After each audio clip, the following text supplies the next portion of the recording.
We've heard word of rumors circulating through the city. Apparently, you've lost a rather talkative cargo pilot. Personnellement, quand j'ai découvert Rogue One au cinéma, j'ai été absolument bluffé par l'apparition du personnage de Tarkin entièrement recréé en images de synthèse. À l'époque, je ne m'étais posé aucune question quant à l'aspect éthique de cette pratique, et j'ai l'impression, de mon point de vue en tout cas, que c'était globalement le cas d'à peu près tout le monde à ce moment-là. C'est bien plus tard, lorsque les premiers deepfakes ont fait leur apparition, puis lorsque les IA ont envahi progressivement les réseaux sociaux, que les spectateurs ont commencé à questionner la moralité derrière ces quelques scènes de Rogue One. Car si la famille de Peter Cushing, l'interprète du personnage de Tarkin, aurait a priori donné son accord pour la conception d'un modèle 3D représentant le visage de l'acteur, on ne sait pas et on ne saura jamais si le véritable Peter Cushing aurait effectivement approuvé cette pratique de son vivant. Dès lors, on pourrait immédiatement en conclure qu'il s'agit donc là d'un procédé à bannir quoi qu'il arrive. Sauf qu'en réalité, la question est bien plus complexe qu'elle en a l'air, et on va voir pourquoi. Alors avant de poursuivre, je tiens immédiatement à préciser que le but de cette vidéo n'est absolument pas de vous faire changer d'avis sur ce sujet très délicat. Je comprends complètement et sincèrement qu'on puisse être en total désaccord avec le fait d'utiliser la technologie pour faire revivre les morts.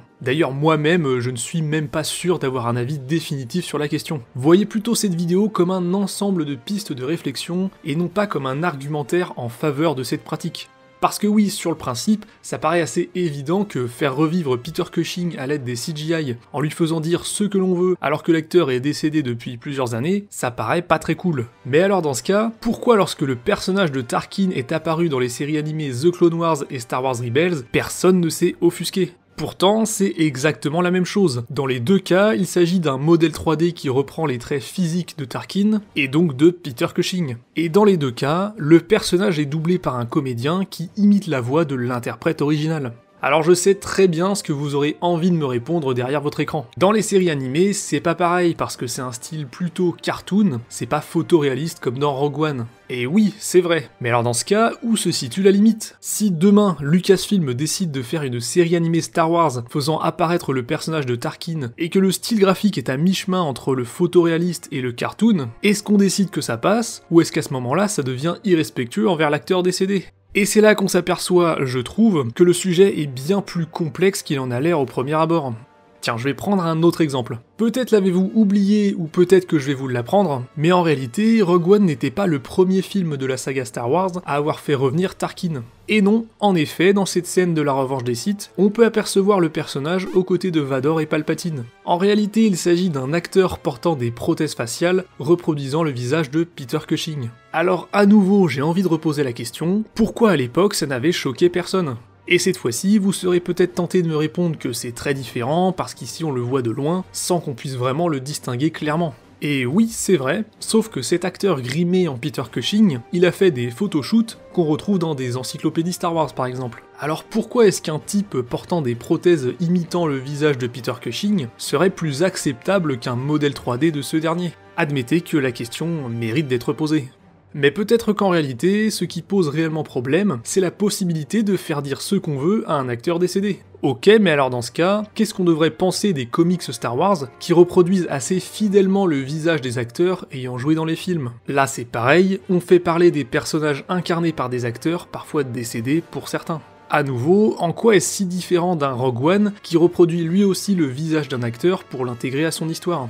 Encore une fois, je préfère le redire, mais mon but n'est absolument pas de vous dire quoi penser de cette pratique, c'est juste que je m'interroge. Je me demande souvent où est la limite, et pour l'instant, je n'ai pas de réponse claire et précise à ces questions. Je me permets donc de partager mon point de vue, peut-être controversé, et si vous n'êtes pas d'accord, je le comprendrai parfaitement, étant moi-même en constante évolution sur ce sujet. En ce qui me concerne, j'ai toujours vu les choses de cette façon. Lorsqu'un acteur accepte de prêter ses traits à un personnage, son visage devient par conséquent celui du personnage. Donc lorsque Peter Cushing accepte d'endosser le rôle du Grand Moff Tarkin dans le premier Star Wars, il ne s'agit plus de Peter Cushing, mais bien du Grand Moff Tarkin. L'acteur s'efface derrière le personnage. C'est pour ça que ça n'a jamais choqué personne que l'on reproduise le visage des acteurs dans les comics dérivés de la saga par exemple. Parce que dans un comics, c'est le personnage que l'on dessine. Alors indirectement on dessine aussi l'acteur qui l'incarne à l'écran, bien sûr, mais c'est avant tout et surtout le personnage. Et c'est pareil pour les séries animées. Mais alors si c'est pareil pour les séries animées, alors c'est pareil pour les scènes de Rogue One. Alors attention, je comprends parfaitement que chaque individu puisse avoir un rapport différent au décès par exemple. Et n'étant pas à la place des membres de la famille de Peter Cushing, je ne suis évidemment personne pour leur dicter ce qu'ils doivent penser. C'est pour ça que mon but n'est pas de vous convaincre que j'ai raison de penser comme ça. Au contraire, si vous êtes mal à l'aise avec cette pratique, c'est évidemment plus que compréhensible, et jamais de la vie j'essaierai de vous faire changer d'avis à ce sujet. Encore une fois, tout ça ce ne sont que des pistes de réflexion. Et pourtant, quand on voit que Disney utilise de plus en plus les deepfakes, le rajeunissement numérique, ainsi que les voix reproduites à l'aide d'intelligence artificielle, clairement, il est plus que temps qu'on commence à réfléchir à ces problématiques. S'il existe des limites, quelles sont-elles ?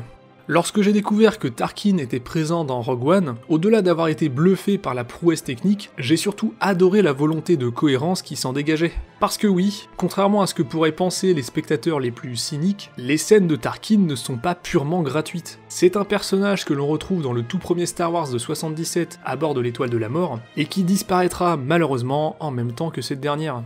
En fait, canoniquement, il était même le responsable en charge de l'Étoile de la Mort. Donc forcément, quand tu fais un film dont le scénario est littéralement centré sur l'Étoile de la Mort, bah c'est compliqué de ne pas faire apparaître le personnage. Et c'est en ça que je trouve sa présence indispensable au film. C'est pas juste un caméo gratuit pour faire plaisir aux fans nostalgiques. Sa présence est logique et parfaitement justifiée par le contexte et le scénario.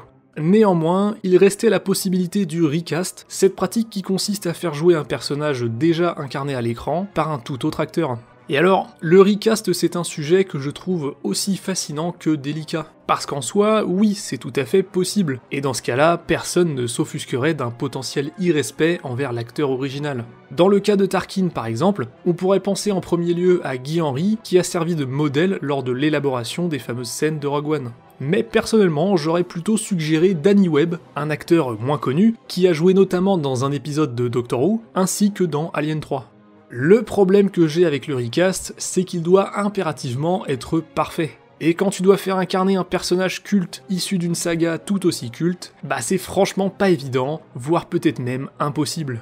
L'exemple le plus parlant, c'est celui de Alden Ehrenreich dans le rôle de Han Solo. Bien que ce soit un peu différent puisqu'il s'agit d'une version plus jeune du personnage, je trouve que le cas de Solo nous prouve bien que c'est franchement compliqué de remplacer les acteurs de la première trilogie, surtout quand tu as la lourde tâche de passer derrière Harrison Ford. Pourtant, je ne suis pas non plus complètement fermé au concept. Par exemple, j'ai toujours trouvé que Anthony Ingruber aurait fait un parfait jeune Solo. Je veux dire, déjà, regarder sa tronche, je pense que c'est déjà assez parlant. Mais en plus, le type s'est justement fait connaître en postant des vidéos YouTube dans lesquelles il reproduisait le jeu d'acteur d'Harrison Ford. Et même mieux que ça, il sera même engagé comme doublure d'Harrison Ford dans Indiana Jones 5. Sérieusement, ce gars est né pour jouer un jeune Harrison Ford. Et pourtant, chez Lucasfilm, ils ont préféré prendre Alden Ehrenreich. La vie est vraiment mal faite parfois. Bref, vous l'aurez sûrement compris, en fait ce qui importe beaucoup dans un recast, je trouve, c'est le physique. Parce que c'est franchement compliqué de ramener un type random et d'essayer de convaincre les spectateurs que si, c'est bien le héros que t'as toujours connu et avec lequel t'as grandi, même s'il lui ressemble pas complètement. Et c'est ça le vrai problème que j'ai avec le recast. En soi, je suis pas contre, mais c'est compliqué de trouver un remplaçant parfait, surtout dans le cas d'une saga culte. Il existe tout de même des exemples de recast réussis, mais ils sont franchement rares je trouve. Le plus évident auquel je pense c'est Dumbledore dans Harry Potter, même si forcément la barbe ça aide pas mal pour l'aspect physique. Dans tous les cas, le recast ne semble pas être l'option la plus plébiscitée par Disney au vu de leur production récente. Pour l'instant, ils préfèrent plutôt s'engouffrer dans un vortex de technologie florissante dans le but de réanimer les personnages les plus iconiques. Pour le meilleur ou pour le pire, tout est une question de point de vue. Bon, c'était une vidéo un peu plus courte et spontanée que d'habitude, mais j'avais envie de vous partager mes réflexions sur ce sujet. Mais je crois que ce qui m'intéresse réellement, c'est de connaître votre avis. Qu'est-ce que vous pensez des arguments que j'ai évoqués ? Est-ce que reproduire un acteur disparu en CGI est un problème pour vous ? Et pourquoi un Tarkin recréé dans les séries animées La Revanche des Sith ou dans divers comics semble beaucoup moins poser problème que dans Rogue One ? Ce sont de vraies interrogations que j'ai, et je suis sincèrement curieux de savoir ce que les gens peuvent en penser. Alors n'hésitez surtout pas à partager votre point de vue en commentaire. Merci de m'avoir écouté, et je vous dis à plus.